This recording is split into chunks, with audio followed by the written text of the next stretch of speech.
There is a sentence in the FIFA charter that the president of FIFA does not want you to read. The sentence, in plain language, says that every host nation of a World Cup must guarantee free entry, free movement, and unconditional access for every participating delegation, every official, every referee, every accredited member of the press, and every supporter holding a valid match ticket. Free entry. Unconditional access. That is not aspirational language. That is contractual language. That is the language a host nation signs in order to be awarded the tournament in the first place. And in the year 2026, on the watch of Gianni Infantino, that contractual language was broken in full public view on multiple occasions against multiple nationalities, with documented evidence, and the president of FIFA did not say a single public word, not one.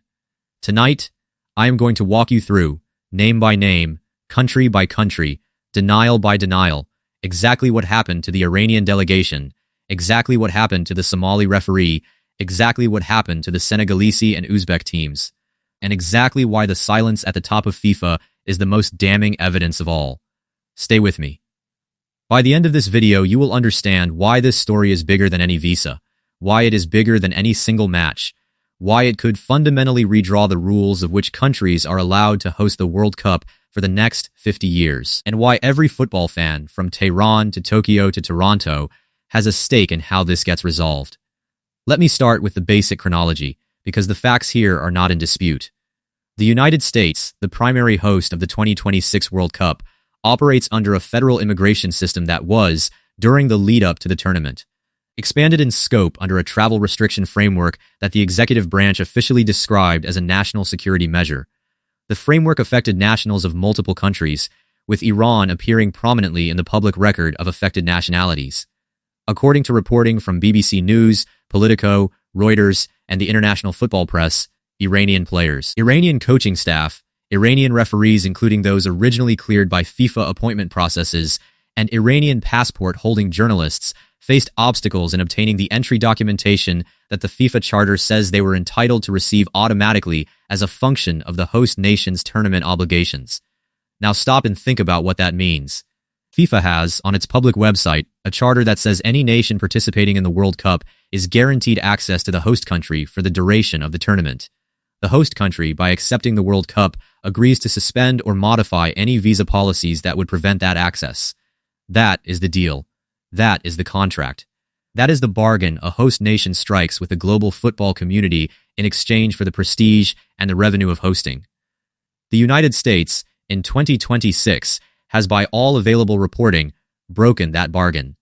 And FIFA's president, whose job it is to enforce that bargain, has, by all available reporting, said nothing publicly. Let me give you the granular detail, because granular detail is where the lie either holds or breaks. The Iranian National Football Federation, in the lead-up to the tournament, raised public concerns about visa processing for its delegation. Some of those concerns were raised through diplomatic back channels. Some were raised through the football media in countries with sympathy for the Iranian position, including the BBC and Al Jazeera. Some were raised by Iran itself in public statements. And then on June 9th, 2 more teams found out exactly what this silence costs. According to the public record now compiled on Wikipedia and corroborated by multiple international outlets, the Senegal and Uzbekistan national teams faced unusually strict security checks upon entry to the host nation.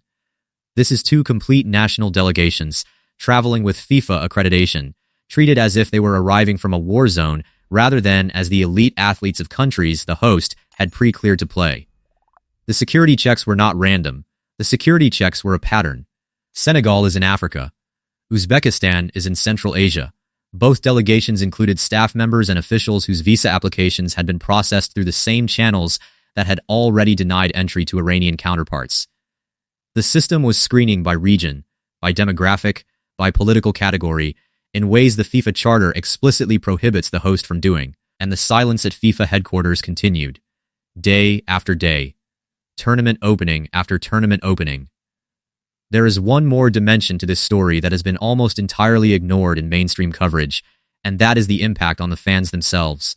Reporting from BBC, Reuters, and multiple national outlets across Africa and the Middle East has documented the specific stories of supporters who had saved for years, who had purchased tickets in good faith during the early sales window, who had booked flights and hotels months in advance, and who then discovered, weeks before the tournament, that their visa applications had been denied. The financial losses are real. The emotional losses are real. The damage to the global image of football as a unifying force is real. And every one of those stories sits in a personal archive that the supporters in question will carry with them for decades. The phrase, "a World Cup for them, not us," did not appear in BBC reporting by accident. It appeared because supporters across the world, when asked to describe their experience in their own words, used variations of that phrase organically. The phrase captured a feeling that policy could not capture. The phrase captured an exclusion that no statistic could quantify. And the phrase is now part of the historical record of 2026. The case of the Somali referee Omar Artan deserves its own paragraph, because it cuts to the heart of the contradiction. Omar Artan is one of the top football referees on the African continent. He was selected to officiate at the World Cup based on the merit of his career. His selection process did not pass through American immigration. His selection passed through FIFA. He was assigned by his own employer to a job. When he attempted to enter the host country to do that job, he was turned away at the border. Think about that for a moment. The head of state of a host country, through its appointed officials, has the power to refuse entry to an employee FIFA itself has hired to do work the tournament requires. That is a precedent. That is a precedent that no future tournament can survive in its current form. Because if a host can deny entry to a FIFA-employed referee, the host can deny entry to anyone. The host can shape the tournament by exclusion. The host can decide, by visa policy, which countries play with full delegations and which countries play short of staff. The host becomes a curator. And a tournament that is curated by the host is no longer a World Cup. It is a friendly with a logo. Journalists were denied entry too. International press members who had reported on multiple previous World Cups, whose accreditations were processed through FIFA's media operation, found themselves blocked at the border or rerouted on arrival. The reporting from Politico and Reuters and the BBC documented multiple specific cases. Some of those denials were officially justified on the basis of past travel history, social media commentary, or affiliations with outlets the host considered hostile. Some were never justified at all. The pattern, again, was not accidental. The pattern was that the host country was using its visa machinery to shape who got to tell the story of this World Cup. And the FIFA president, whose job in part is to defend the independence of the press that covers the tournament, said nothing. But there is a paradox inside the Iran story that makes the FIFA silence even more confusing. While Iran was, on one front, being effectively excluded from full participation in the tournament through visa denials, on a second front, Iran was simultaneously being publicly urged to be expelled from the tournament entirely. The Iranian opposition movement, in a coordinated international advocacy campaign documented by Al Jazeera and by the Times of Israel and by several European outlets, called on FIFA to remove Iran from the World Cup roster on the basis of the Iranian regime's record on human rights and on military and political actions in the broader Middle East. The campaign was sophisticated. The campaign was loud. The campaign drew signatures from prominent former players, from human rights organizations, and from politicians in multiple jurisdictions. The impossible position that this created for FIFA cannot be overstated. On one side, FIFA was being publicly criticized by Iran, by Al Jazeera, by the BBC, for failing to defend Iranian access to the tournament. On the other side, FIFA was being publicly urged by the Iranian opposition itself to do the precise opposite, to expel Iran from football entirely. Caught between these two demands, FIFA chose the only path that preserved its short-term financial position: the path of public inaction. Iran was allowed to play, in reduced staff numbers, with denied officials, with absent supporters. In a tournament where its representation on the pitch was diminished by visa policy and its representation in the stands was eliminated almost entirely. The compromise satisfied nobody. The compromise was, in effect, a defeat dressed as a decision. Now, in fairness to the host nation, the strongest version of the visa policy defense deserves to be considered. The argument made by United States officials is that visa decisions are matters of national security, that they are made on individual case basis, that they do not target any nationality or religion in the categorical sense, and that the standard procedures of the homeland have not been suspended for the purposes of one football tournament. That argument is internally coherent. It is also a defense the host nation has the legal right to make, but here is the demolition. When a national security framework, applied uniformly, produces a pattern in which Iranian football staff are denied visas while comparable football staff from other nations are admitted, when a Somali referee is denied entry while comparable referees are admitted, When Senegalese and Uzbek delegations face unusual security while comparable delegations do not, the framework is not being applied uniformly. The framework is being applied by category. And a framework that is applied by category is, by FIFA's own charter, a framework the host nation was contractually obligated to suspend for the duration of the tournament. The defense is honest about what the policy is. The defense does not address what the contract requires. And here is the part that should make every football fan, regardless of nationality, take this story seriously. The same machinery of categorical visa denial that affected Iran in 2026 can, in principle, be applied to any nationality at any future World Cup. The host of 2030 has not yet declared its full visa policy. The host of 2034 has not yet been required to. The host of 2038 has not even been selected. And in each of those tournaments, the precedent set in 2026 will be cited by either the host that wishes to exclude, or by the opposition group that wishes to leverage exclusion, or by the FIFA president who wishes to remain silent. Precedents are powerful. Precedents are how international institutions die slowly. And the 2026 precedent, unless explicitly repudiated in a future Congress, will be the precedent that every future tournament inherits. What does this mean for the future of the World Cup itself? The 2030 tournament is scheduled for Spain, Portugal, and Morocco. 3 countries with very different immigration regimes and very different histories. The 2034 tournament is scheduled for Saudi Arabia, a country whose own visa policies have been the subject of years of international scrutiny. After 2026, no host country can ever pretend again that visa policy is incidental to a World Cup. Every future bid will be evaluated in light of what happened to Iran in 2026. Every future host will be expected to sign and publish, before the bidding process closes, a binding commitment to the universal access that 2026 did not honor. And FIFA, which until now has treated host visa policies as a sovereign matter, will be forced to either codify a binding standard or watch its tournament fragment under the weight of its own contradictions. There is also the broader question of the football audience itself. Fans across the world, watching this unfold, are doing arithmetic in their heads.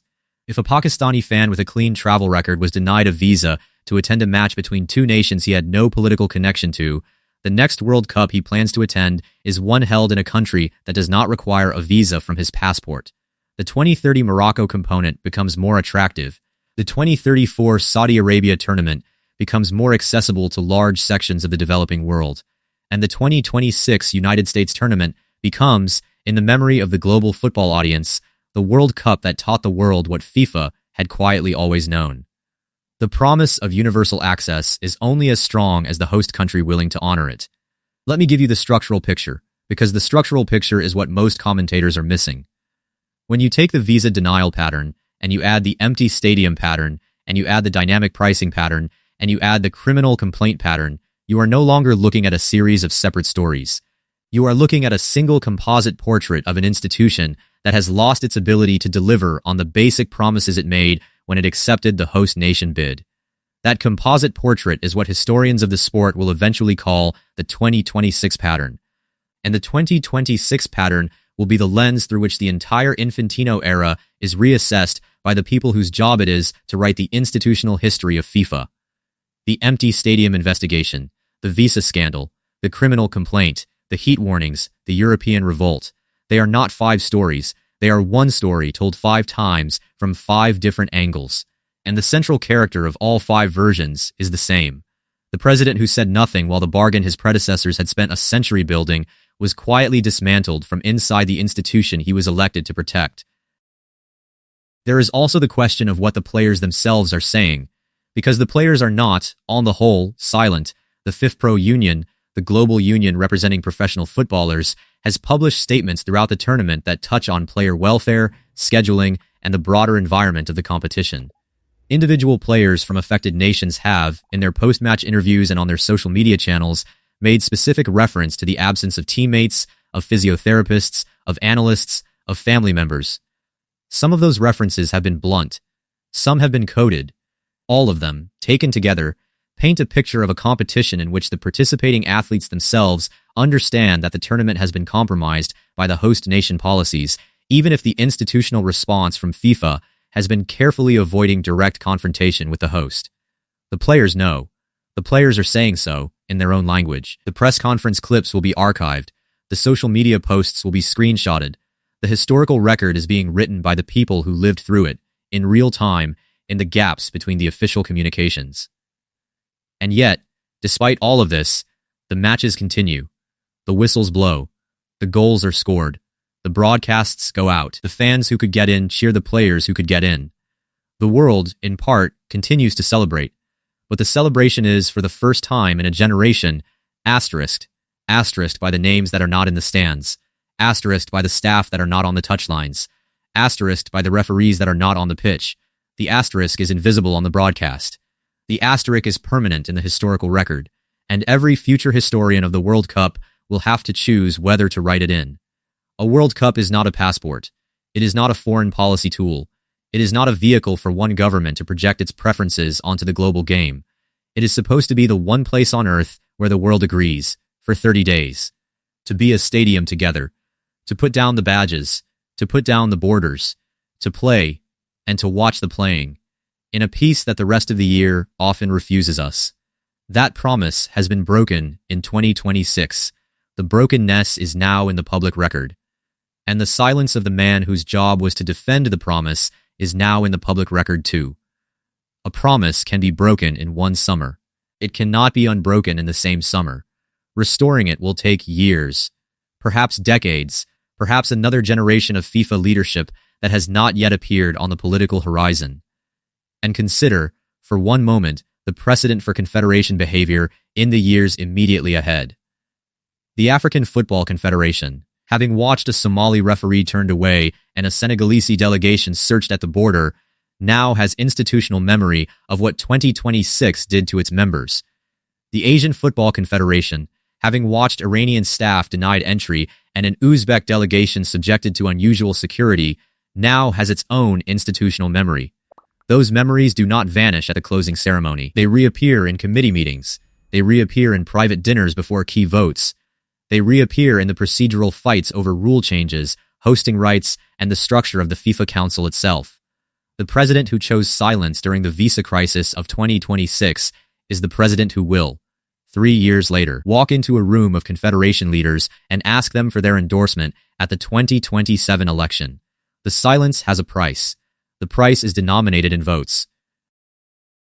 The cost will be measured in fans who do not return, in federations that quietly redirect their loyalties, in sponsors that recalibrate the value of the FIFA logo, in broadcasters that demand new contractual protections, in future host countries that learn, from the 2026 example, exactly how much they can get away with and exactly how much the FIFA president will tolerate. The Trump-Infantino bromance produced, in real time and on the public record, a redefinition of the deal between FIFA and its host.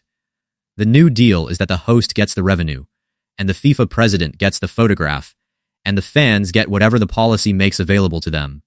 That deal is not the deal that was sold to the public. That deal is the deal that emerged when nobody at the top spoke up. The deal will be remembered. So I am asking you, wherever in the world you are watching this from, is this still a World Cup for you? One word in the comments. Yours or theirs. Tell me where you are watching from, drop your country flag, and tell me whether the people you know feel included in the celebration or excluded by the policy. I read every single comment on this channel personally, and I will pin the most powerful answer at the top of this video, because your voice is part of the story that FIFA does not want to put on the broadcast. If you know someone whose visa application was denied for this World Cup, write their first name in the comments next to their country, not their last name. Just the first name and the country. Because every name is a person, and every person is a piece of evidence that this World Cup has produced an exclusion the press releases will never acknowledge. If you want the complete breakdown of the criminal complaint filed against Gianni Infantino in Switzerland, the one that landed 2 days before the opening match, the one that almost nobody is reporting, that expose is the next video on this channel. Subscribe, hit the bell, share this video with anybody who needs to understand why this World Cup is not the celebration the press releases promise. The more people who understand the pattern, the harder it becomes for the pattern to repeat in 2030 and 2034. Algorithms do not save fans. Audiences do. And audiences, as 2026 is proving in real time, are paying attention more closely than FIFA expected them to.